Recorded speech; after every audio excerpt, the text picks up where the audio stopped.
Hello everyone, welcome to Carman India. My name is Rahul and आज हम थोड़ी सी बात करने वाले हैं JL Audio as a brand कि म्यूजिक के अंदर why we recommend JL Audio to our customers. So JL Audio के साथ we are associated since last approximately 7 years, 7 to 8 years we are associated with JL Audio.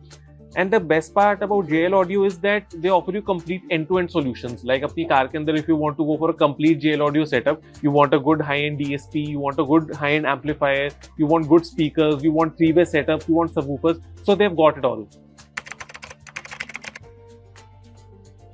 So JL Audio के products को when we tune it professionally, जैसे कि आपने हमारे YouTube channel पे भी देखा होगा, you can check our YouTube channel by the name of Carman India. तो उसके अंदर हमने काफी इंस्टॉलेशंस दिखाई हुई है where we have gone for active 3-way setups, active 2-way setups, passive 2-way setups.